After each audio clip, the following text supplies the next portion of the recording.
We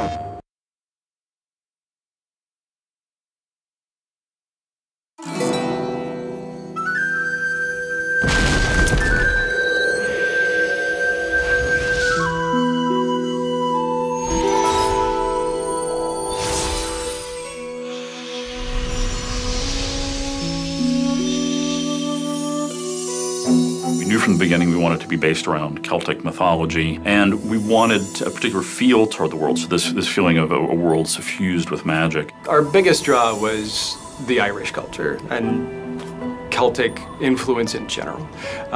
If it came from Northern Europe, it's probably in our game somewhere. We fight banshees. We bring up ancient war spirits. We have Celtic pixies running through magical forests. Ancient things called bogies. Bogies were the critters in the night that stole children and things from your cupboard. It's filled with knots and ghosts and sprites and bogies, but really it's brought into a modern understanding. We wanted to make sure to ground our game in some real mythology because we were going for an archetypal story. We wanted something that would be close enough to the medieval fantasy themes that gamers are very familiar with, but still fresh enough at the same time that it would feel like a new take on them. With each of the major environments, we were looking for ways to push them outside of what you're familiar with.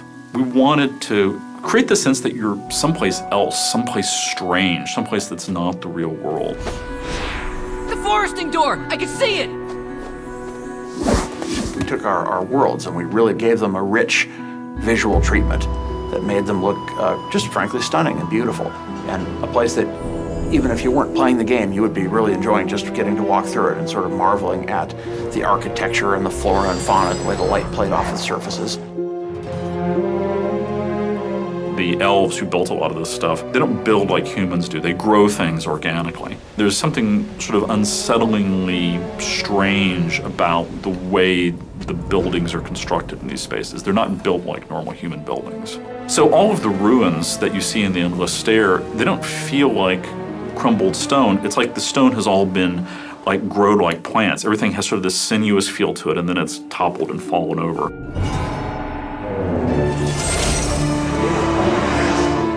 What we want is the player to always feel like that there is this sort of sense of menace in the world. When you first start off, you travel to the realm of the dead, and it creates a very particular sort of mood at the beginning of the game that immediately takes you outside of being in the real world.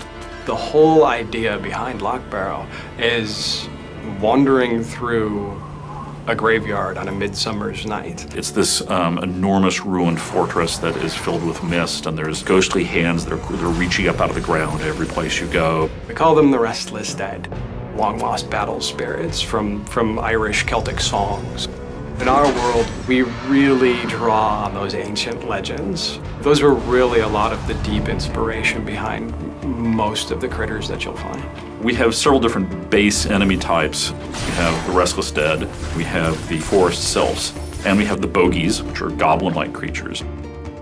There's all different types of bogies. There's fire shamans, ice shamans, there's bogey suicide bombers that have big bombs above their heads, there's warriors that just go berserk and run at you.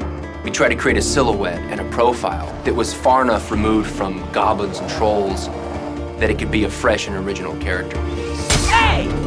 Sylphs in the fairy forest really come from the classic sense of pixies. Little butterfly wings and the sugar plum dances. Sylphs are kind of corrupted fairies. When you first encounter these sylphs, you're thinking, oh, that's a fairy, that's a nice fairy.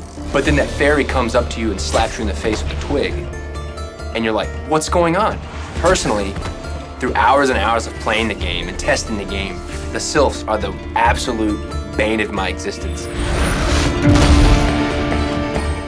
The creatures that we've developed for Sorcery really draw from those global legendary critters.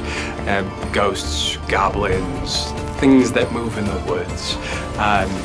Just those childhood dreams that we all grew up, we all heard about in stories. Those things that are timeless across every culture.